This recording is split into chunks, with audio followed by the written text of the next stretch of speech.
Live from New Delhi, you're watching DD India News Hour, India's voice to the world. I'm Ramesh Ramachandran. Wish you all a happy Republic Day. Greetings also to our worldwide audience from the mother of democracy and the largest republic on planet Earth. All right then, let's get started. Coming up in the next hour. India celebrates its 77th Republic Day with a grand show on Kartavya Path. Marching contingents and cultural performances captivate audiences. For the first time, the parade showcases phased battle array format of the Indian Army. Prime Minister Modi says it reflects the nation's commitment to safeguarding its citizens. Visiting EU leader Ursula von der Leyen says a successful India makes the world stable, prosperous and secure ahead of the conclusion of talks on the mother of all trade deals. At least 11 people have been killed in a monster Arctic blast which has paralyzed large parts of the US from New York to Texas. And gold races to a record high of $5,100.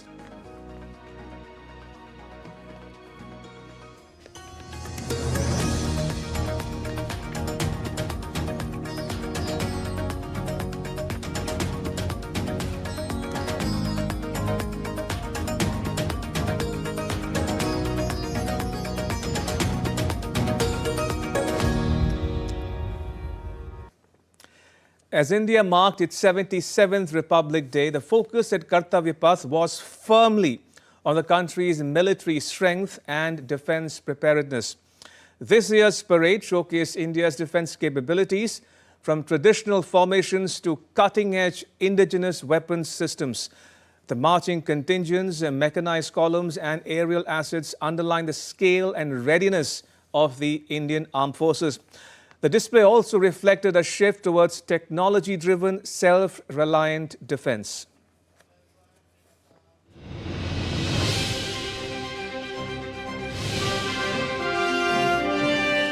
New Delhi's Kartavya Path became the stage for India's military pageantry and operational strength as the 77th Republic Day parade unfolded. The ceremony opened with a striking aerial salute. Mi-17 helicopters in the Dhwaj formation carrying the national flag and the flags of the three services, showering flower petals along the ceremonial boulevard.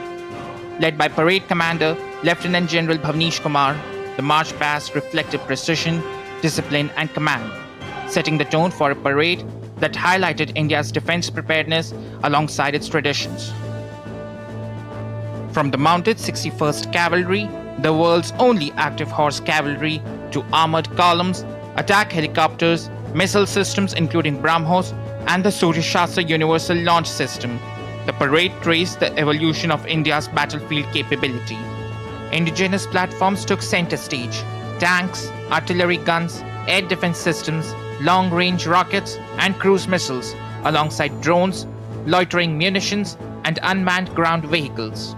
Marching contingents from armored, infantry, and special forces units highlighted preparedness across deserts, mountains, and high-altitude frontiers, underscoring a growing emphasis on self-reliance and modern warfare.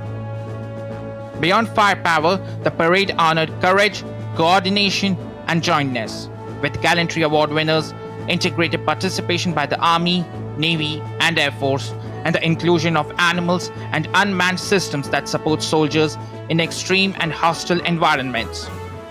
Military bands and precision drill reinforced discipline and unity across the ranks. The 2026 Republic Day Parade sent a clear message: an armed force rooted in tradition, strengthened by indigenous technology, and prepared to defend the nation across land, sea, air, cyber, and space domains. Diptanshu Kashyap for DD India.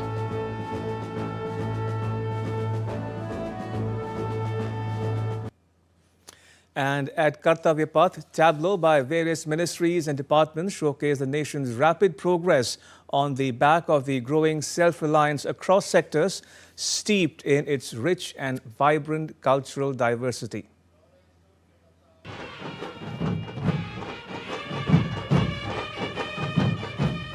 New Delhi's Kartavya Path became a living canvas of India's vision and resolve as the Republic Day parade unfolded, showcasing governance, culture,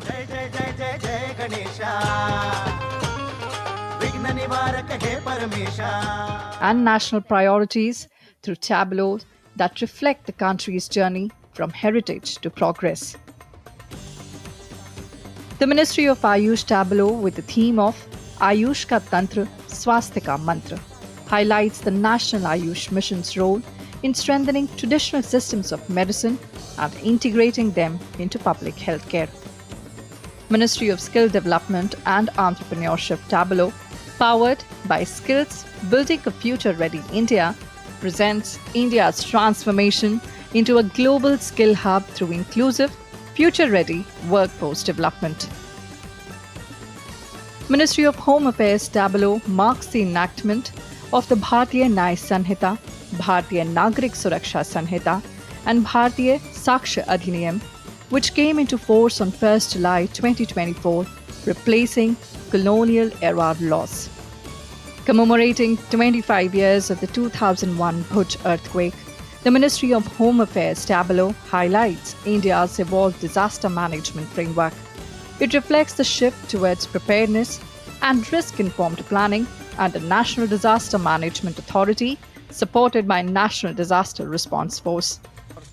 The tableau of Department of School Education and Literacy showcases India's education journey from ancient knowledge traditions to future-ready learning under the National Education Policy 2020. From martial arts and performing arts to robotics and smart classrooms, it highlights holistic development. The Ministry of Panchayati Raj tableau highlights the Swamitva, how legal property ownership is transforming rural governance. Drone-based surveys, structured village layouts, and digital property cards reflect transparency and technological precision. The Ministry of Power tableau symbolizes India's integrated national grid as a continuous river of light. Smart meters, renewable energy, rooftop solar, and robust transmission infrastructure highlights a shift towards sustainable, digital, and reliable power. The Ministry of Housing and Urban Affairs Flora tableau commemorates 150 years of the national song Vande Mataram. The depiction of Bankim Chandra Chattopadhyay and symbolic imagery highlights the song's enduring role in inspiring unity, patriotism, and national consciousness.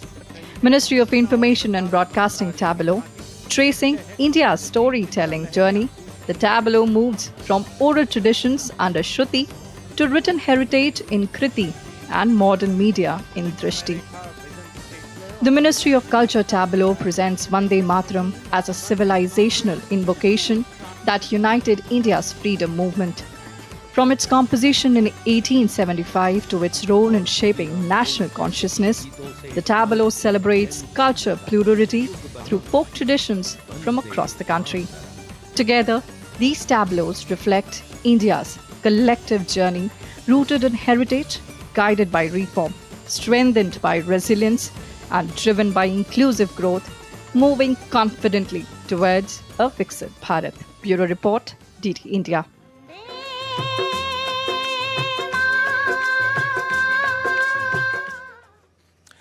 On the occasion of Republic Day 2026, President Draupadi Murmu conferred India's highest peacetime gallantry award, the Ashok Chakra, upon Group Captain Shubhanshu Shukla, who made history as the first Indian to set foot on the International Space Station.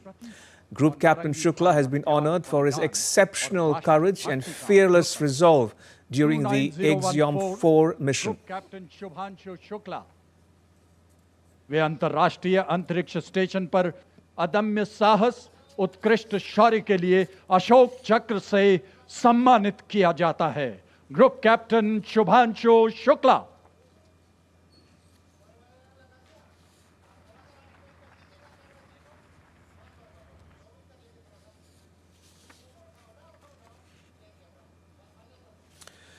And warm wishes poured in for India on its 77th Republic Day from world leaders.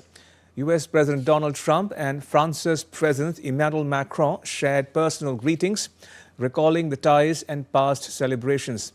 China's President Xi Jinping and Indonesia's President Prabowo Subianto emphasized on friendship, strategic partnerships and regional cooperation. In the collective national narrative. On the 77th Republic Day, warm wishes poured in for India, celebrating the nation's democracy and prosperity. These greetings are not merely ceremonial, they reflect India's elevated international stature and its role as a leading voice of the global South. US President Donald Trump extended his congratulations to India on social media, sharing a black and white photo of himself with Prime Minister Narendra Modi. He wrote, "On behalf of the people of the United States, I extend my heartfelt congratulations to the government and people of India as you celebrate your 77th Republic Day.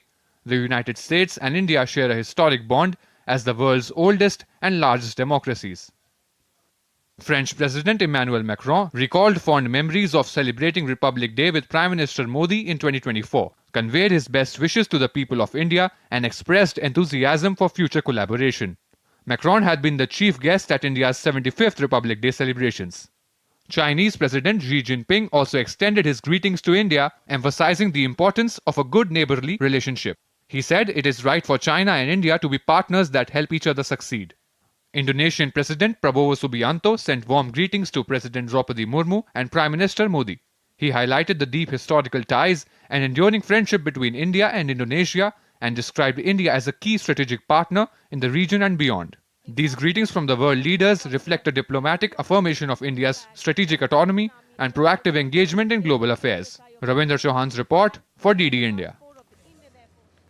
And Prime Minister Modi thanked President Macron of France for his warm greetings. Replying to President Macron on X, Prime Minister Modi wrote, and I quote, "Thank you, my dear friend President Emmanuel Macron, for your warm congratulations on the occasion of the 77th Republic Day of India. I look forward to welcoming you to India soon and to further deepening and diversifying the strategic partnership between India and France." Unquote. Now, India's Republic Day resonated far beyond its borders, with celebrations spanning continents. From Australia to China and Jakarta to Colombo, Indian embassies and the diaspora united to showcase a spirit of democracy, cultural pride and togetherness. As the tricolour rose across the world, it carried with it the enduring values of India's republic. Rahul Upadhyay brings us more. India's 77th Republic Day was celebrated globally by Indian embassies and diaspora. From Australia to Shanghai, Jakarta to Colombo and beyond, Indian embassies and communities came together to honour the spirit of democracy, unity and cultural pride. Australia's High Commissioner to India, Philip Green, shared a beautiful video message wishing India on Republic Day, reflecting the country's remarkable linguistic diversity.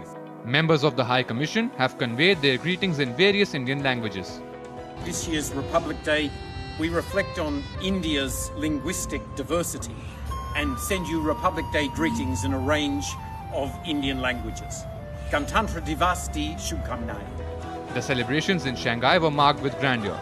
Led by Consul General Pratik Mathur, over 400 guests, including members of the diaspora, Chinese community, and 20 consul generals from EU countries joined the festivities. The celebrations concluded with an Indian culinary festival and reaffirmation of the community's commitment towards Viksit Bharat 2047. In Jakarta, Ambassador Sandeep Chakravarti unfurled the tricolour, followed by the national anthem and the President's address. The Russian embassy in India joined the celebrations by sharing a multilingual video message, extending warm greetings to the people of India on this special occasion. Happy Republic Day, India! In Edinburgh, the Scottish Indian Arts Forum organised Republic Day festivities attended by the Consul General of India. The event celebrated 150 years of Vande Mataram through exhibitions, musical renditions, a short film, a quiz and performances showcasing India's cultural heritage. In Colombo, High Commissioner Santosh Jha paid solemn tribute at the Indian Peacekeeping Force Memorial, honouring the brave soldiers who sacrificed their lives for peace and Sri Lanka's territorial integrity. As the tricolour unfurled across continents, it carried with it the values of democracy, unity and togetherness, which are the core values of Indian Republic. Rahul Upadhyay's report for DD India. And still to come on DD India News Hour. A discussion on the Republic Day parade which showcased India's rich cultural heritage, military prowess and technological advancements.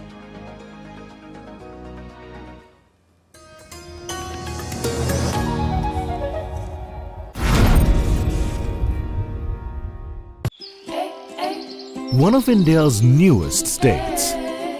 One of India's oldest lands.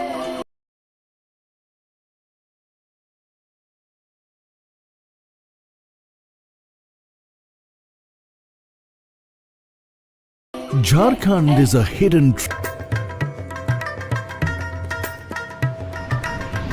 Welcome to Jharkhand, the land of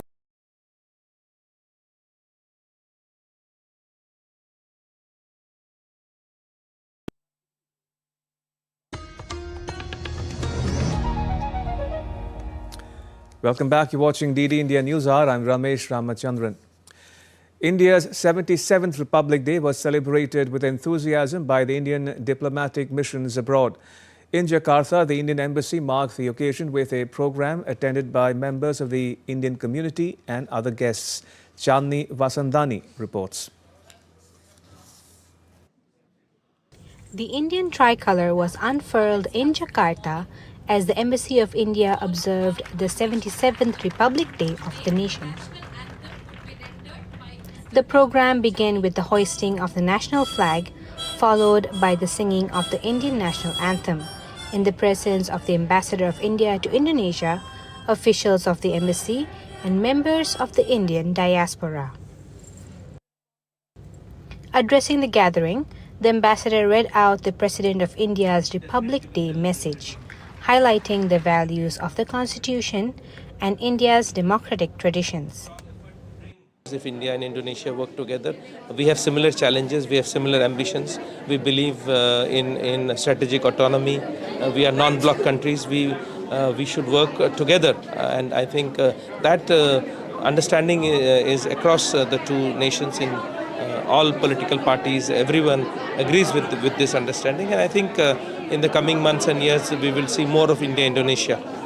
The celebrations also featured cultural performances, including patriotic songs and classical dances presented by students and members of the Indian origin community in Indonesia. The program reflected India's rich cultural heritage and the strong bonds shared by the Indian community abroad. The relation among the Indian community and local Indonesians is really amazing. Even the people from our embassy, GNICC, they are really very cooperative. We live like a family here. So Indonesian people, they are really amazing people, very cooperative, very soft spoken. They really love Bollywood song and Bollywood movies, you know. So it's really good staying here. I came here especially only for 1 year. And see, now I'm 18 years, I'm here. And it's love to be here.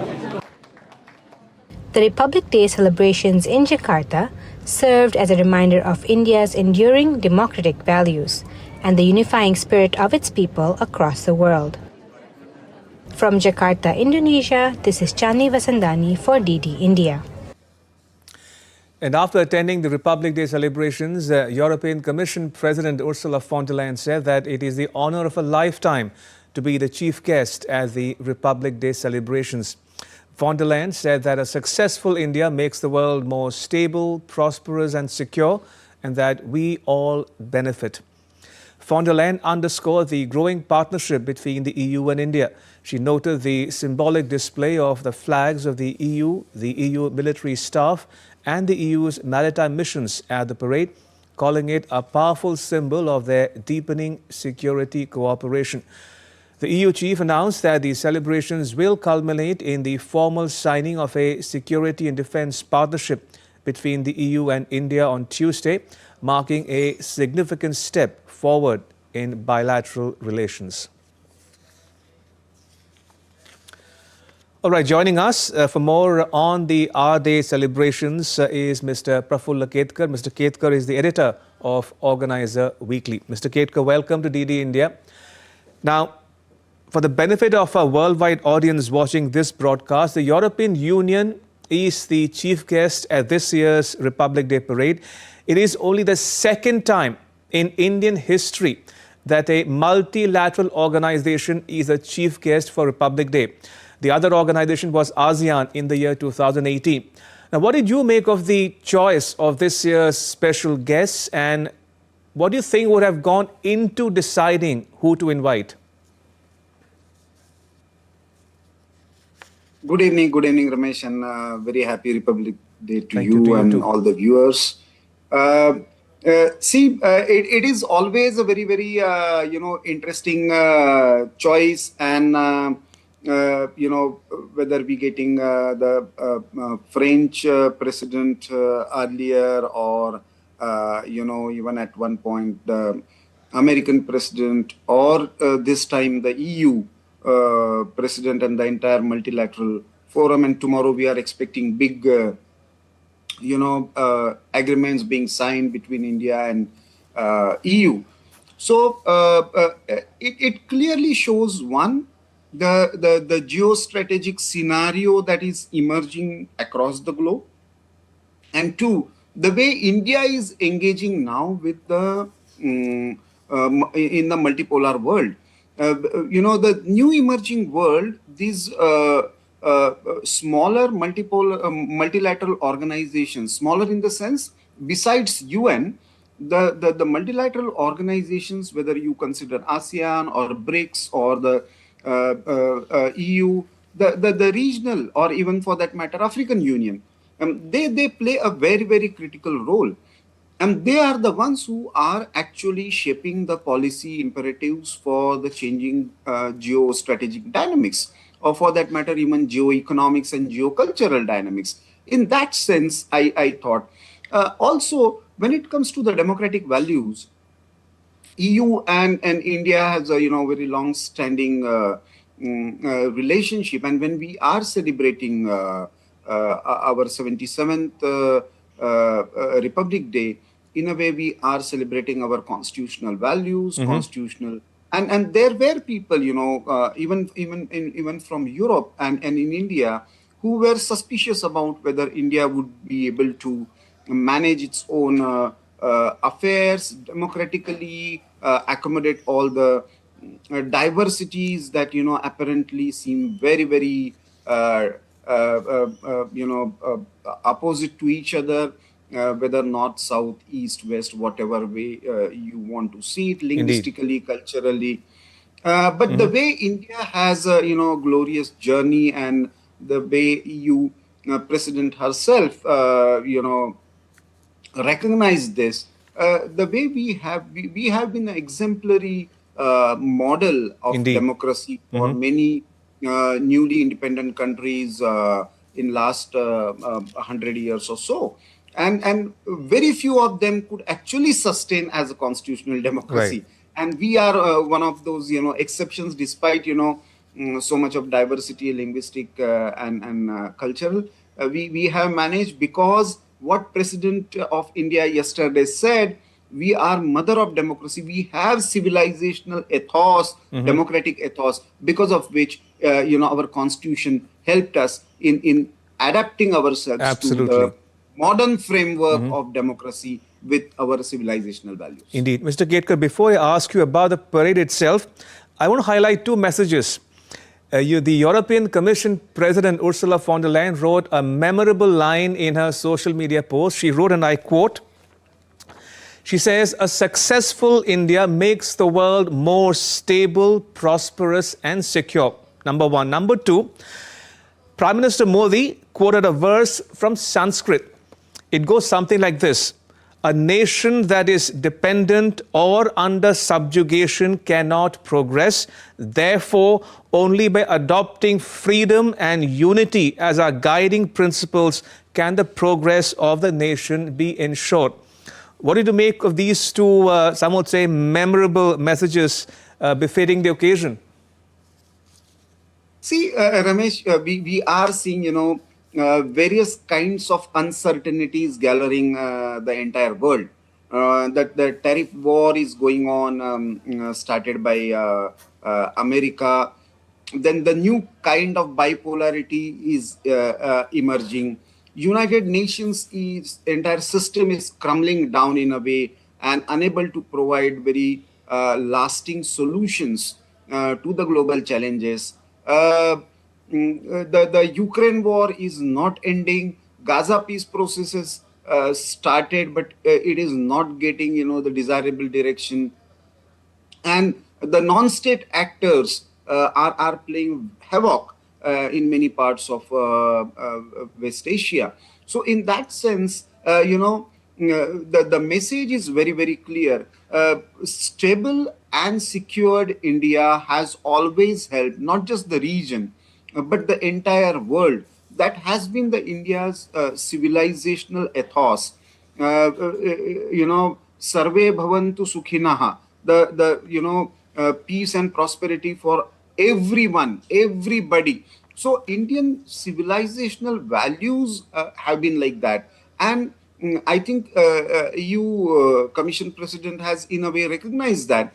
And Prime Minister also, indirectly making a reference to what is happening globally. Right. EU has been very, very assertive. Last week only, the EU President clearly, categorically said that in the new context, we need to think about new Europe, new European Union with new freedom and new values. And there she referred to the proposed agreements with India as mother of all agreements. So in a way, it's a new kind of understanding when Europe is coming out of the post-World War setup of NATO and IMF and World Bank and, entirely managed under the American umbrella.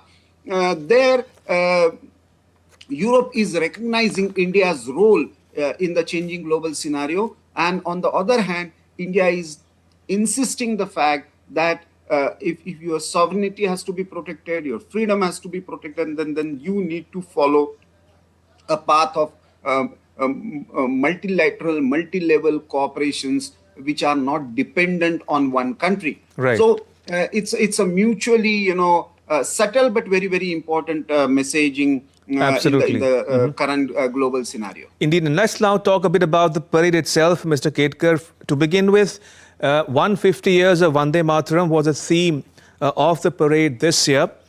Number one. Number two, India showcases military might and defense preparedness in the parade. Now, for the first time, the Indian Army showcased a phased battle array at the parade. A tri-services tableau comprising the Army, Navy and the Air Force showcased Operation Sindoor victory as well. Also, another recurrent theme was India growth story. Your thoughts on the overarching message of this year's Republic Day? See, it was very, very clearly the way India sees its past, the way India is facing the contemporary challenges, and the way India is prepared for the future. All the three things were, in a way connected, the past, present, and future. When we talk about 150 years of Vande Mataram and the way various states have presented their cultural, heritage through tableaux, that was, a clear message, the unified India despite cultural diversity. Secondly, the defense preparedness and the economic progress, how we are, coming up with our own solutions. Of course, Operation Sindoor was, underlying theme. The jointness of the armed forces that we have achieved, the way BrahMos or the way Pinaki was, displayed. It was again a clear-cut sign. The indigenous weapon systems, proudly, made their entry in the Republic Day parade, again showing that we are prepared to not just defend ourselves but also be a very reliable and sustainable defense manufacturer and exporter in coming days. So if the world has to be a stable and secured, India has to move forward, and constitutional values of liberty, equality, fraternity, along with unity and integrity of the nation are going to be the foundational basis. But for that, Vande Mataram, the reverence to the motherland by everybody is our real strength. And that message, that mantra, as we have derived from our freedom struggle, and that has been our guiding force, and we will not forget about it. So it all in all, besides what I would like to call the not just the patriotism but the matriotism, the maternal sense of about our motherland, and the way we are displaying it in taking inspiration from the past, facing challenges of the present, and preparing ourselves for the future solutions. Mr. Ketkar, pleasure as always to talk to you. Thank you for your time. Much appreciated. Thank you. And still to come on DD India News Hour. A curtain raiser on the India Energy Week beginning in Goa from Tuesday. And as tariff tensions with the US continue, India and the EU seek out reliable trading partners. More on that after the break.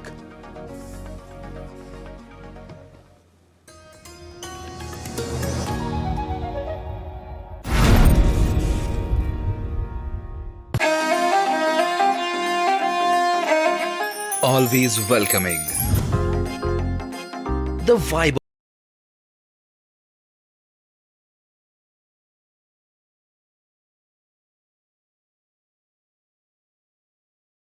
of Punjab is larger than life.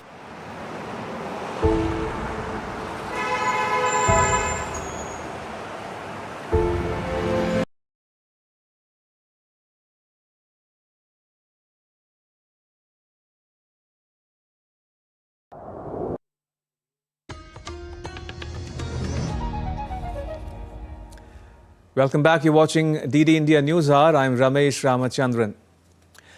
President Draupadi Murmu hosted at-home reception on the occasion of the Republic Day at Rashtrapati Bhavan.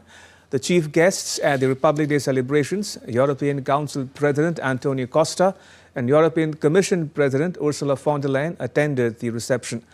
Vice President C.P. Radhakrishnan, Prime Minister Narendra Modi, former President Ramnath Kovind, Chief Justice Surya Kant, Lok Sabha Speaker Om Birla, ministers, leader of opposition in the Rajya Sabha and the Lok Sabha, eminent citizens who have made remarkable contributions in different fields, and beneficiaries of various development programs of the government were present on the occasion. The guests enjoyed vibrant artistic and cultural elements as well as the cuisine of the northeastern states of India. According to Press Trust of India news agency, Commerce Secretary Rajesh Agarwal said on Monday that India and the European Union have successfully concluded negotiations for the proposed free trade agreement. With the finalization of a free trade pact, India and the EU have signaled their intent to deepen economic ties in an uncertain geo-economic order. Why is this FTA important, and how has the relationship between India and the EU evolved over the years? Jessica Taneja has more. Amid a fracturing global order, India and the EU are aligning their quests for strategic autonomy and resilience, a synergy that positions New Delhi as Europe's indispensable partner in Asia. Bharat और EU की 2 दशकों की strategic partnership natural है, organic है। इसके मूल में trust है, लोकतांत्रिक मूल्यों में साझा विश्वास है। With bilateral trade soaring 90% to $136 billion in goods over the past decade, and EU's foreign direct investment stock topping $140 billion, India may have found a hedge against tariff uncertainties while bolstering Europe's de-risking from China and Russia. India's business landscape now features far more European companies than it did a few decades ago. One of the best examples of this partnership is the new Federation of European Businesses in India, It brings together 6,000 EU companies, which have created 8 million direct and indirect jobs in this economy. Over the years, India-EU relations have followed a historical arc from margins to the mainstream. Diplomatic ties began in 1962, but remained largely dormant. The relationship then awakened with the Lisbon Summit in 2000, which then established annual summits. The momentum led to the 2004 Strategic Partnership and the 2005 Joint Action Plan, focusing on trade, security, and energy. Major acceleration came after 2022 with the relaunch of stalled FTA negotiations. Soon, a Trade and Technology Council forum was created to align standards, boost supply chain resilience, and drive joint innovation in tech and trade. Against the backdrop of geopolitical shifts, last year India and EU scripted a new 5-pillar agenda: peace, planet, prosperity, people, and partnership, which was aimed to prioritize action on semiconductors, green hydrogen, and artificial intelligence. They say converging imperatives drive autonomy in action. The EU's CHIP Act, with 43 billion euros in funding, subsidizes semiconductor production to counter global shortages. It mirrors India's PLI programs that offer manufacturers 4 to 6% of their incremental sales growth to boost production in strategic areas. Much like India's mineral-focused trade partnerships with Australia and even the UAE, EU's Critical Raw Materials Act expedites securing supply of lithium, rare earths, and cobalt for green technologies. For India, the European Union fills a reliability gap by providing stable markets for pharmaceuticals and textiles. Europe, meanwhile, gains a non-Western anchor, validating India's multipolar vision. The EU remains one of India's largest trading partners, accounting for about 17% of India's goods exports and a significant share of services trade. Industry estimates suggest that with tariffs phased out due to the FTA, exports to the EU could double over the next 3 years. This isn't just about economics. It's also about India asserting strategic heft and turning autonomy from slogan to substance in a world still navigating tariff wars and alliances. Jessica Thaneja for DD India in New Delhi. A powerful winter storm swept across the US, killing at least 11 people and leaving hundreds of thousands without power. Emergency declarations were issued in more than 20 states as freezing rain, snow and bitter cold disrupted travel, grounded flights and transformed communities from Texas to New England. Take a look.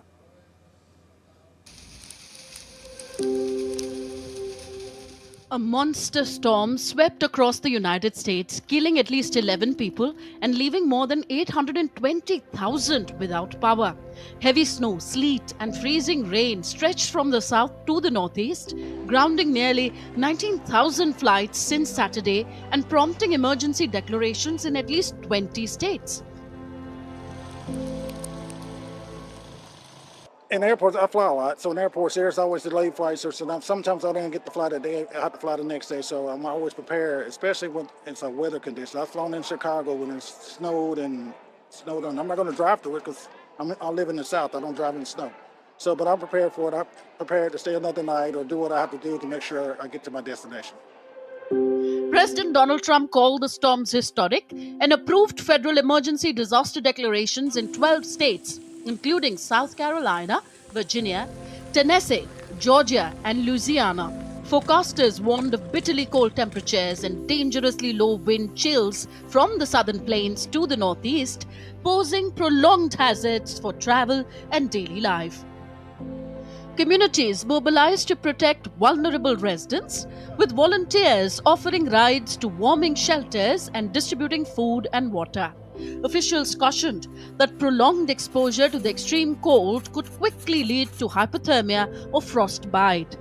In Charlotte, North Carolina, families enjoyed a rare snowy Sunday as the storm moved through the region. Light snow, sleet, and freezing rain coated roads and sidewalks, turning neighborhoods into makeshift sledding spots for children despite hazardous travel conditions. I'm supposed to fly out tomorrow, so my family is all freaking out, you're not gonna get home, but I was never worried, and I had a great day with my friends. Elsewhere, New Yorkers took part in a snowball fight at Brooklyn's McCarran Park, finding levity amid the storm. Residents in Washington woke up to several inches of snow, with forecasters predicting sleet later in the day. From Texas to New England, the massive winter system brought hazardous conditions, mass flight cancellations, and widespread power outages, leaving millions to cope with the storm's aftermath. Bureau Report, DD India.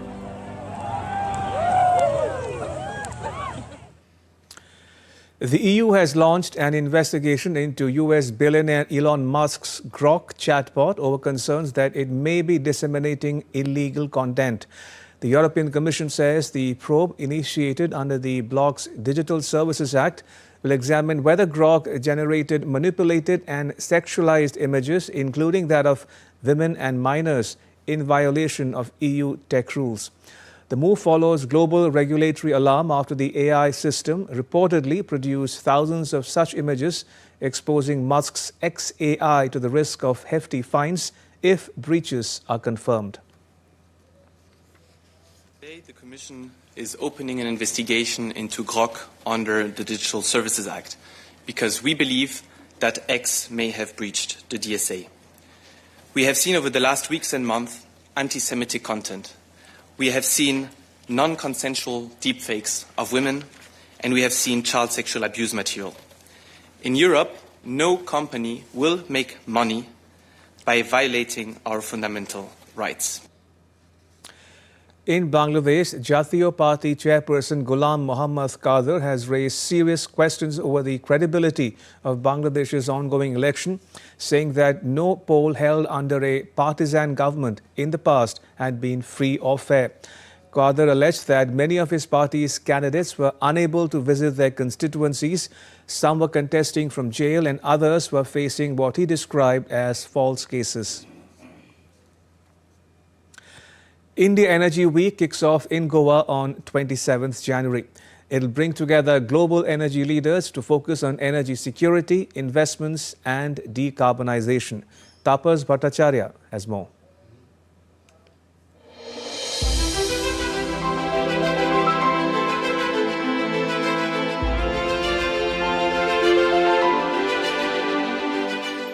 The global energy spotlight is turning to India. India Energy Week 2026 kicks off January 27 in Goa, bringing together the world's top energy leaders at a defining moment for the global energy transition. The first major international energy event of the year, India Energy Week will drive conservation on energy security, big investment and decarbonization pathway, shaping the future.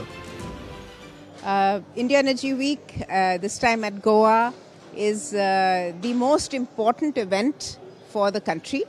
It honors our Prime Minister's vision for Viksit Bharat 2047, bringing all energies under one umbrella from the world over, whether we talk of the conventional energy, the sustainable energy, or any other types and forms which India today needs for our aspirational population. With over 75,000 participants, 600 exhibitors and 120 plus sessions, the scale keeps growing, drawing ministers and delegates from more than a dozen countries, global CEOs, policymakers and technology leaders. 11 thematic zones, including nuclear and sustainable aviation fuel, will highlight Make in India's strength and India's net zero ambition. From policy to partnership, India Energy Week 2026 places India at the center of global energy decision-making, driving the conversation on security, sustainability and growth. With camera person Sandeep, this is Tapas Bhattacharya for DD India from Goa. Civil Aviation Minister Ram Mohan Naidu on Monday interacted with senior Airbus leadership, including Executive Vice President Wouter van Wersch and Airbus India and South Asia President Jochen Westmeer. Highlighting the rapid evolution of India's aviation ecosystem, discussions were focused on deepening the integration of Indian MSMEs into global aviation supply chains. He noted that India is steadily becoming a major aviation manufacturing center with indigenous production of critical aircraft components and growing capabilities in regional transport aircraft. And still to come on DD India News Hour. India showcases its agri-food sector at Gulfood 2026 as partner country in Dubai. And in tennis, world number 2 Yannick Sinner advances to the Australian Open quarterfinals.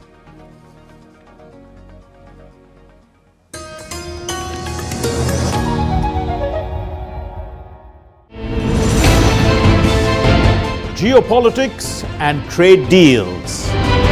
Economic challenges amid development. Hard work and the path to prosperity. It's the economy always. Between walkers, money is what money does and says. Supply creates its own demand. Between the bulls pulls and bears tears. When supply chains globalization and India rises to the podium. We'll get you centered with the economic brief at 8 p.m. every Thursday on DD India.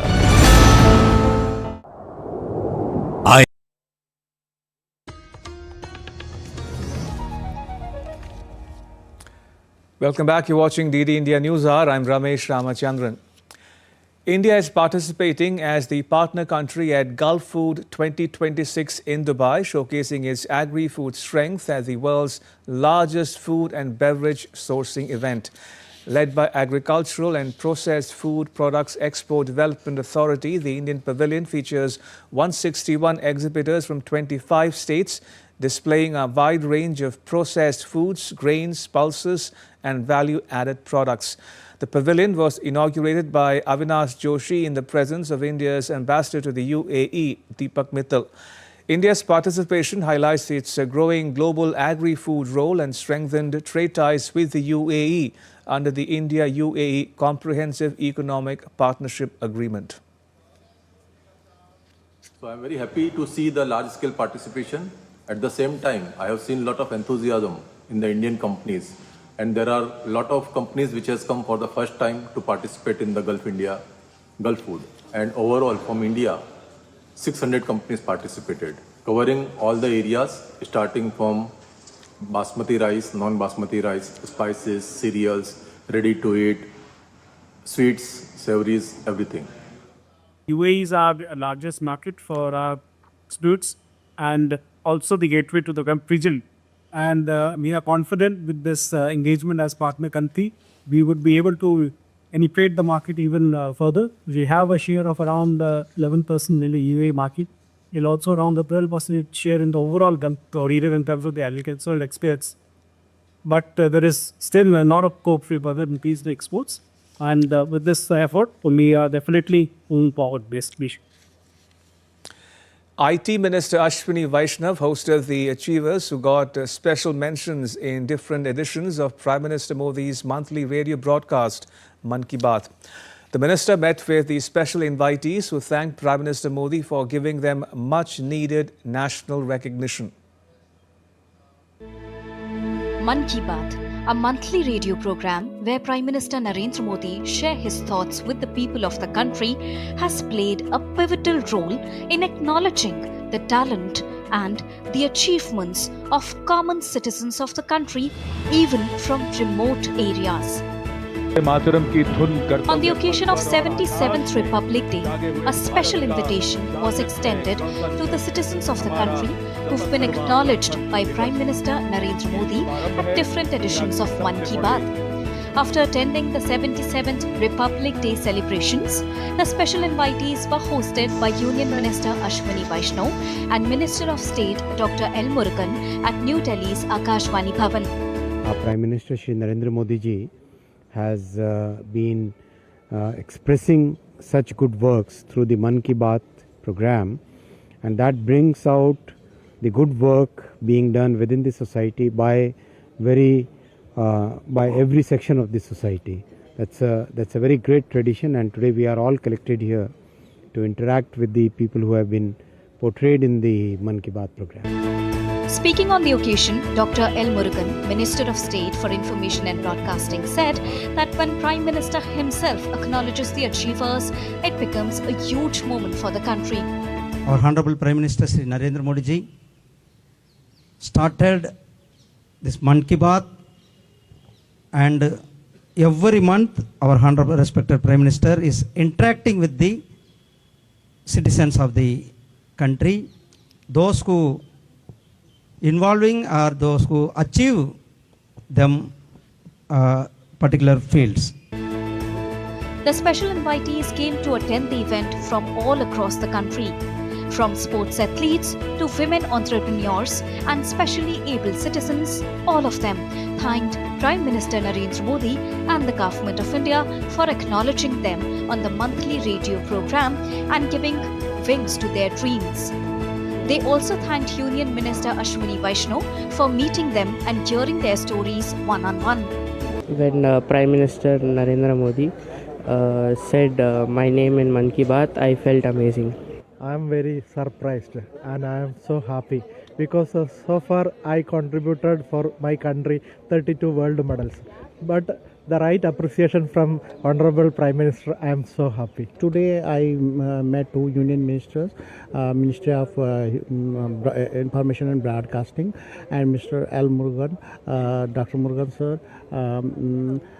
They were very close to us today and they gave a warm welcome to us. In January of last year, we built and deployed India's first private satellite constellation, which is also the world's highest resolution hyperspectral satellite constellation of its kind.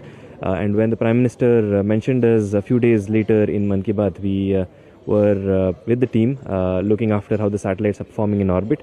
And I think it was a very proud moment. Minister Office and mentioned my name in Mann Ki Baat 119 episode. I felt very happy. But I was shocked to know that I had been, Modi sir has been taken my name in his episode, but it was a great moment for me. The national recognition through the programs like Mann Ki Baat not only empowers their dream, but unites each citizen of the country to take forward the vision with a common goal of making India self-reliant and a developed nation by the year 2047. Deepika Mehto's report for DD India. In business news, gold prices extended their record-setting rally to surge past $5,100 on Monday as central banks and investors sought a safe haven away from international political tensions. Gold soared 64% in 2025 for its biggest annual gain since 1979, shattering multiple records on the back of safe haven demand, U.S. monetary policy easing, robust central bank purchases, and record inflows into exchange-traded funds. Prices have already risen about 18% since the start of this year. And now to all the news from the world of sport. In Ladakh, patriotism stands taller than mountains. Republic Day is celebrated not just with flags but with courage and commitment. Freezing cold cannot freeze the spirit of the nation, and soldiers and civilians together reflect the true strength of India's border regions. Abhishek Prasad reports from Leh's Polo Ground, where Republic Day was marked with pride and resilience. I am here at the Polo Ground in Leh, where the Republic Day celebration concluded with great pride and enthusiasm. And you can see the celebrations around me just concluded. And the chief guest of this Republic Day celebration in UT Ladakh, Kavinder Gupta ji, unfurled the national flag. And then he addressed the public over here. And then there was an impressive march past by the contingents of ITBP, CISF, CRPF, and the NCC cadets, showing unity, showing discipline. And then there was a cultural program that from schools and academies from Leh and Kargil performed, adding a vibrant touch to the celebration over here. What makes this celebration is special is the extreme weather conditions in Leh. Despite freezing temperature, despite the extreme cold, people gathered over here at large number to witness the Republic Day celebration. When the program began in the morning, there was a minus 20 degrees Celsius temperature, but the spirit of the people was unshaken. And the Republic Day celebrations in Ladakh, in a high terrain like Ladakh, shows India's preparedness, India's strength and unity. It sends a strong message that even in a difficult geographical conditions and climate like Ladakh, the spirit of the nation remains unshaken. With cameraman Jagmohan Pradhan, Abhishek Prasad for DD India. To tennis now, world number 2 Yannick Sinner secured a straight set win over fellow Italian Luciano Darderi on Monday to reach his 4th Australian Open quarterfinals. With the temperature rising to 33 degrees Celsius, all eyes were on the defending champion following his cramping in the 3rd round on a scorching day against Elliot Spizzirri. But there were no signs of trouble on this occasion as Sinner ran full pelt from start to finish against Darderi, keeping court time to a comfortable 2 hours and 9 minutes. In the women's draw, Iga Swiatek ruthlessly ended Australian hopes, dispatching Madison Inglis 6-0, 6-3 to reach the quarterfinals. Swiatek continues her quest to complete a career Grand Slam. Meanwhile, 5th seed Elina Rybakina stormed past Elise Mertens 6-1, 6-3 to reach the quarterfinals.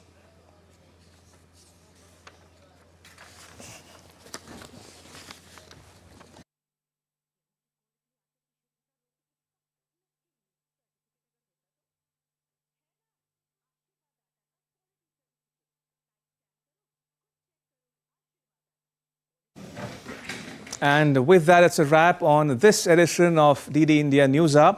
You can get the latest news on the DD India mobile app on both Android and iOS platforms. Scan the QR code to download it. And we'll be back with more news as it breaks. I'm Ramesh Ramachandran. Once again, Republic Day greetings to all. Thanks for watching. We'll see you soon.